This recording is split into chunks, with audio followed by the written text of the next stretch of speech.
Welcome to Leaders in the Arena. My name is Jenny Whitener. I'm the CEO of Bridge Innovate, and we are glad that you've joined us today. Bridge Innovate is a global network of business strategists, consultants, and designers that we team up with you to spark distinctive change for your organization. Our podcast series is designed to share valuable insights with leaders from around the world in various industries around leadership, innovation, and change. Today, we'll be talking about Dare to Unlead, the art of relational leadership in a fragmented world, which challenges us to reconsider the traditional hierarchical approach to leadership. In her research, Céline Schillinger dismantles our preconceived notions of leadership derived from the legends of Henry Ford or Frederick Taylor and others, and instead invites us to look at leadership in a completely different way. Our very special guest, Florence Bromfield, who's currently serving as the Director of Learning and Development at Unum, is here with us today to share perspective on this great piece of work. Florence is passionate, a change agent in her work. You see that in her philanthropy work, where she's very involved in philanthropy in the community, as well as in her professional work there at Unum. She specializes in knowledge management, performance consulting, and facilitation to bring the very best out for emerging leaders in their organization. She's been with Unum for over 6 years. And without further ado, I'd like to welcome Florence to our session today. Welcome, Florence. Thank you, Jenny. Thanks for having me today. It's great to have you here. Is there anything else you'd like to share with the audience to get to know you a bit more? Thank you so much for sharing a little bit about me. I think the only thing I would say is that I am a transplant, and not a Chattanooga native, but living here in Chattanooga for over 10 years now, and I've had some various experiences living in different countries, which I think lends itself to an interesting lens, and it's probably why I felt some kinship with Céline Schillinger, which at the beginning of her book she shares a little bit about her own global experiences and how they have contributed to her approach to change and work. So, yeah, I've lived in China, lived in the UK, and lived in America. So that's a little bit about me. That's great. And I really appreciate you bringing that out because I think often we don't realize how important it is when we immerse ourselves in different cultures, like you said, when you have an opportunity to live in different countries, to work with different individuals, really immerse yourself in those cultures, you begin to appreciate differences in a completely unique way. And I think so often we try to teach about culture, we try to teach about understanding others, but when we're there, it becomes so evident. So thank you for sharing that about your background, and I can see that in your everyday work. So again, welcome. So Thank you. talk to me a little bit about Dare to Unlead. What an amazing piece of work. What a great way to rethink leadership. So help us understand Celine's perspective here in Dare to Unlead. Sure, thanks. So yeah, I'll tell you. I think it was in 2022 it was published, and I stumbled upon the book, Dare to Unlead. The title itself stood out to me because I was familiar with Brene Brown's work, Dare to Lead. But I would say that Dare to Unlead is really timely. It's a take on the concept of daring leadership, but it really what she does differently, I think, is really capture the changing climate that leadership is operating within. um, what I think I found interesting about this book was that it is not a theoretical model. It's not like going to give you those templates to take to work with you, but it is an exploration of leading change, the change that she did in her work and in a wider change community that she's fostered. So she has a lot of stories and real life experiences. But I also found it interesting that she had just so many references in that one book. Right, you could see that she was weaving a web of context for her experiences, and that helps to kind of bring to light what her experience means in that bigger picture of leadership theory. um, I think, like I said, that Dare to Unlead is a nod to Brene Brown, but in some ways, I think she's much more focused. Selena's much more focused on leadership as a collective capacity that needs to be fostered. So, throughout her book, she describes scenarios of leadership where she or others enabled the collective to not only affect impactful change, but to enable the capabilities of others. And the way that she approaches it is very high level in these three distinct values: liberty, equality, and fraternity, which are a nod to her own French heritage and what she perceives and shares as universal aspirations. I think that's great. There are many discussions today about, what did we learn from COVID, or was there any kind of silver lining in COVID? But at least in talking with our clients, there is a tremendous shift in what is expected today from leaders, especially as they engage with hybrid workforces, they engage with people. I think COVID allowed us to get beyond kind of the hierarchy of leadership and to humanly relate as leaders. It's really brings us closer to Celine's work, where she talks about this democratization, where she talks about sort of the collective power of leadership. And so I love the fact that she's inviting us with her experiences. This is not theoretical, through her experiences to learn these lessons that she's sharing with us. Um, Talk a little bit more about these three elements. Let's maybe just break them apart. What does she mean by liberty? She had these three key elements. Let's look at each one of them. What does she mean by liberty? Yeah, and I think they're intentionally in order in the book. So she starts off with liberty because she believes that it really starts with the individual's agency. So advocating for an employee's agency, tapping into and unleashing engagement opportunities by creating the space and the freedom to affect change or to think differently. So the example that she uses in one of the examples she uses in Liberty, in the chapter Liberty, is where she talks about a company that was launching a new technology across its sales force, and she built a volunteer group that would lead the task of change, and she equipped them with the digital tools, and essentially they ran with it. Right, they developed and implemented ideas on how to transform their ecosystem for the better thanks to that new technology. And I think it's really important to recognize that this was not a group of experienced digital transformation agents or people that had a specific title related to this work. They were really change activists and working in a self managed way without silos, operating across organizational structures to. To make change and to affect change. And I think it was really important that they were the right people to inform the change because they would ultimately be the end consumer for this technology and needed to be ready to adopt. But then also, they had the opportunity to build some agency in the work that they were doing that really transcended the project, right? So once they had left that project, they were more engaged, more engaged in the work that they did because they saw their role in the organization. And I think she calls this engagement leadership, where she creates and has seen others create the conditions in which innovation and collaboration and accountability really flourish because of that space and that freedom that she creates. And so many leaders today, they're looking for that. They're looking for this organic innovation to really be led by teams closer to the customer. So, a very powerful perspective there. Did she, you know, help us understand a little bit more? Like, was it more setting the tone? What is the leader's role? Does she give them space?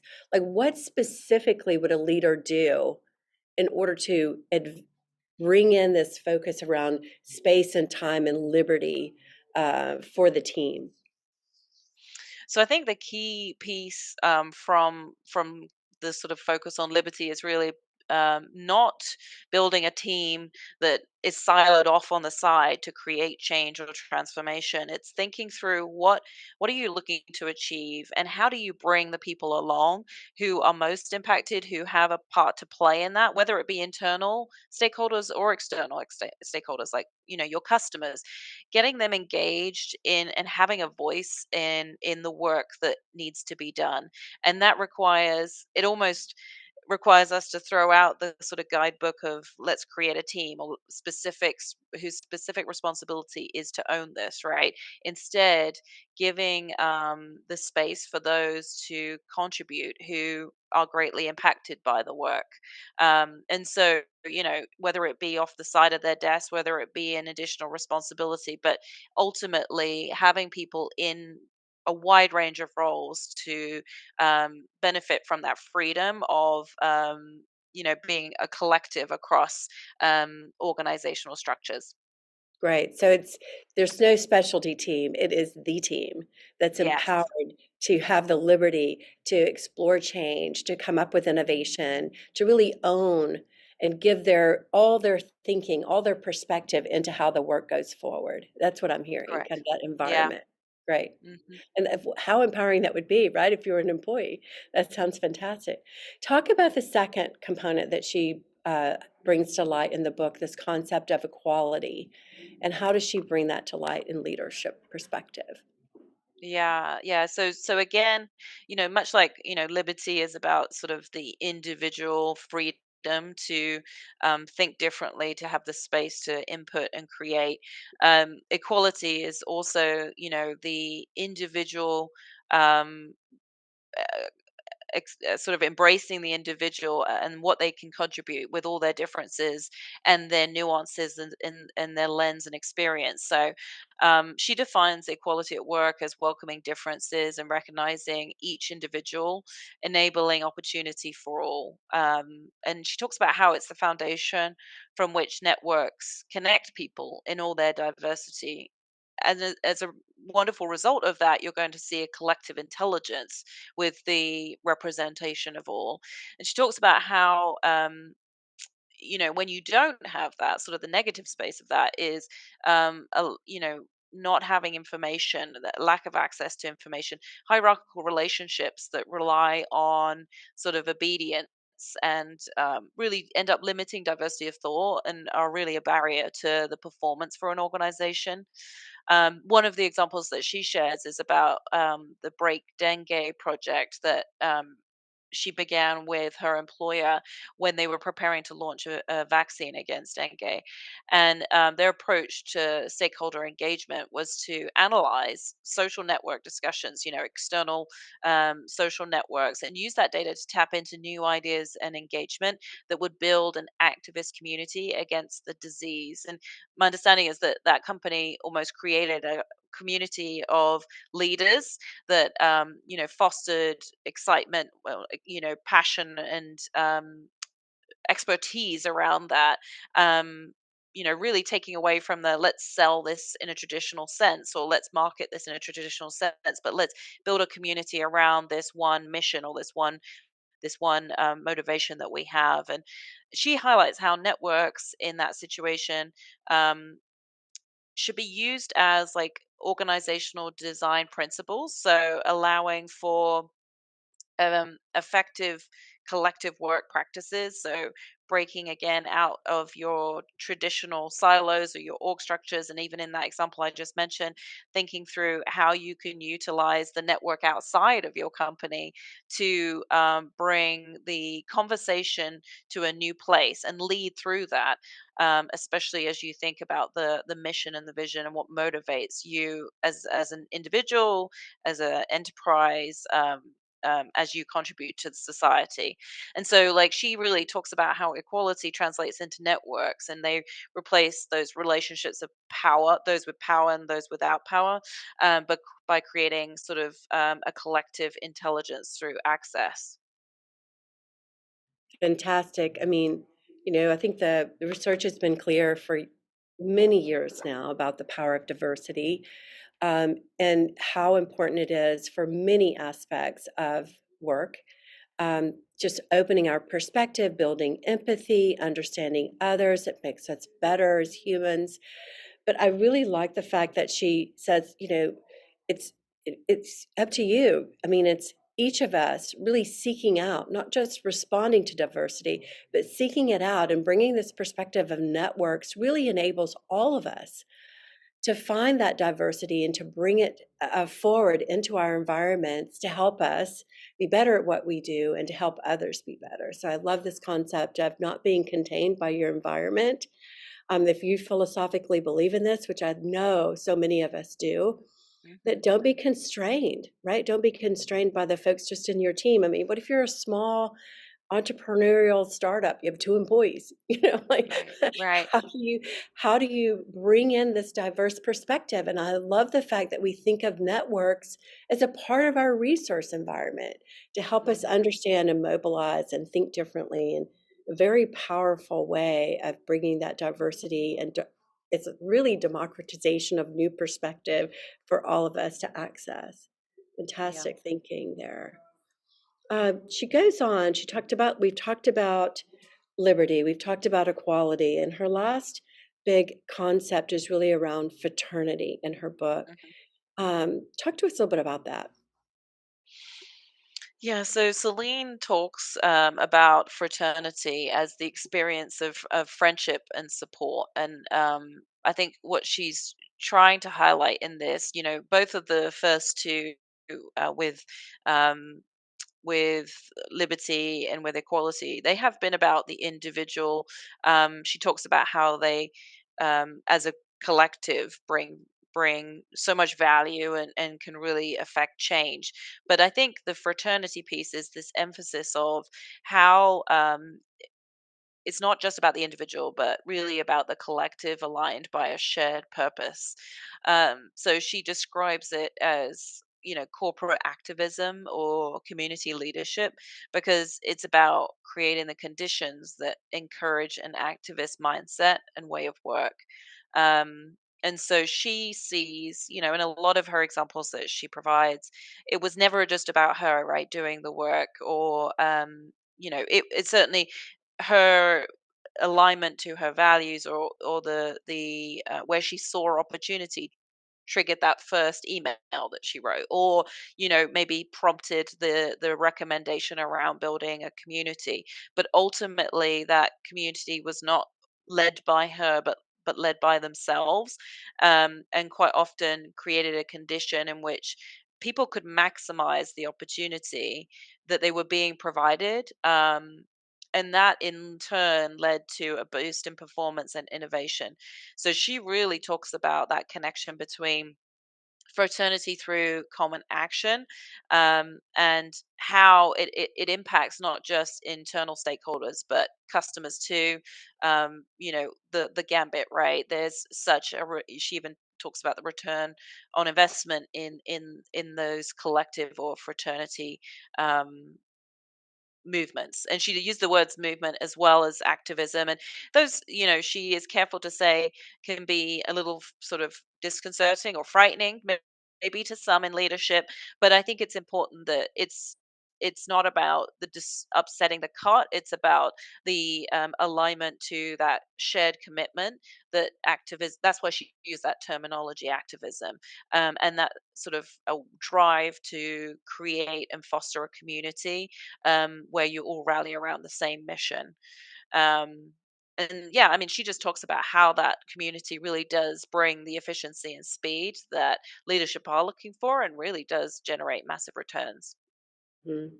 Right. I mean, a lot of the literature on historic literature around high performing teams, one of the most common aspects is that you would have this foundation of trust, right? And so when I hear her talking about a community of leadership, a, you know, a common activism kind of group, there's some alignment of, I trust that we're all in this together. But then when you bring in this concept of shared purpose, that even gives that team more power, where they're aligned and they're committed to that shared purpose and that community leadership to take the action forward or to achieve together. I think it's a very powerful concept and fits this new perspective that she brings, that brings this concept of fraternity to light, complements well some of the historic leadership research around high performing teams. They really were like a small fraternity. They had this common purpose. They were going to win together or lose together. They supported each other. Any one of them could have stood up at one point or the other and led, when it was, they didn't wait until they had positional authority. Right, right. They did it because they were committed to each other as a community, and they were committed to their purpose, and they leveraged all their collective strengths to achieve. And I feel that in her writing. I feel that she's describing this great strength of fraternity that many, many leaders are looking to try to build with their teams, to have that level of passion, to have that level of commitment. And I think she helps us to see some of that in her writing. So it's really beautiful. Yeah. Talk a little bit about how this differs from the traditional leadership approach. So it's a good question. I think, the title in itself is trying to kind of, it's actually what drew me to the book in the first place, right? The unlead piece. I wondered, is this about less leadership, or are we throwing away the term leadership? Like, what is this book about?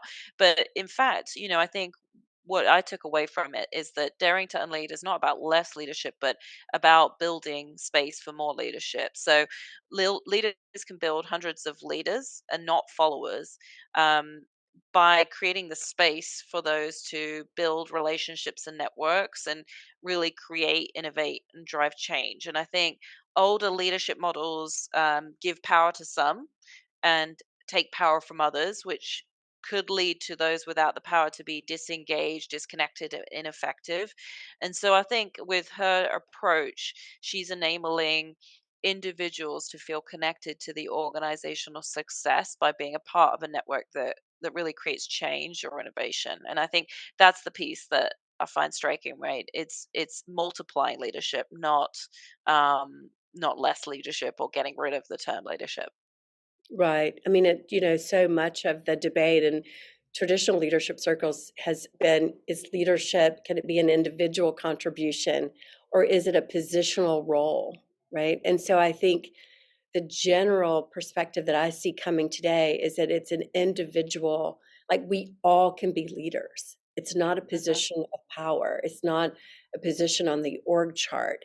The ability to demonstrate leadership, like you said, affect change, to mobilize a community, to create activism, to lead us from where we are today to where we should be or where we want to go, that is a role that any individual can play. And when you connect all those bright lights of that team to lead that change and to lead into that performance of the future, you've got a real momentum behind yourself at that point, rather than people waiting, like the traditional, like, well, let's wait and see what the leader has to say, right? Right, Let's 100%. sit back. Well, I don't know. We don't have permission for that, right? But if Mhm. you have that common purpose that she's talking about, if you seek perspective, diverse perspective, you gather that, you build that community to act and go through the change and innovation process, it can be very, very powerful. So I'm Yeah. excited about this. I want to try Yeah. to experiment with it some more. So, what suggestions do you have for leaders who might be interested in applying these concepts? Any particular tips? Yeah, so I thought about this from my lens when I read this book initially, and I think the first place I would recommend starting is reflection, right? Like I think you mentioned that earlier, in our discussion too. Like where do systems and structures stifle agency and leadership in your organization? Do you have the freedom to build collective agency? How would you how would lending some of that space create innovation and allow creativity? And I think reflection on those questions could give some thoughts on where opportunity might lie. And I think it starts with the individual, right? So whether you have a title or not, thinking through those things reflectively and seeing where there might be an opportunity to foster those freedoms would be the way to start, I'd say. And then I think if you do see an opportunity to create change, or if there's one particular goal, like we mentioned earlier around the dengue vaccine that was being rolled out, or the technology that's being rolled out, I think a takeaway for me is how important it is to bring people together as equals from the start. So they're no longer feeling that they are viewing the change or receiving the change, but instead co-creators. And so by being peer to peer at that start, regardless of title or responsibilities. It builds that interpersonal trust and gets really people on board with the change that you're trying to affect. So those are two things I would say are good places to start. Very wise, very great things to do. And I think, the only one that I might build on that is just asking your team, Yeah. too, just like you said, that reflection, looking at taking it forward. But then how do I, if you just even took her concepts, how do I liberate all the great thinking that you all represent? Hmm. How do we create equality so that you all feel empowered to bring ideas, to articulate the needs for change, to look at the ways we can better? How do we make sure that we're all being recognized for that? I mean, just it feels like it could be a conversation you could have with your staff. I think that would be a great one. Yeah, I think I definitely have a thought to bring this book to some folks that I'd like to talk more with, just to Right, see, where it could go, where it could right. open up opportunities. It'd be great. Well, thank you so much for joining us today. It's been really exciting. I mean, when I hear about some of these new concepts of leadership, it just gets me. I'm passionate about it, right? If so many leaders today, I think, feel the weight of all the challenges that they face every day, and they're looking for new inspiration. They're looking for new approaches to really ignite the capabilities of their teams and to really empower that leadership all around. So I think this has been a great piece of literature from Céline Schillinger for us to explore. Thank you, Florence, for bringing this to our attention, for sharing all your wisdom with us today. If others would like to be in touch, it's okay to reach out on LinkedIn. Yes, would love for people to reach out, and if they've read the book, would love to discuss it further as well. Great. Any last advice for leaders in the arena?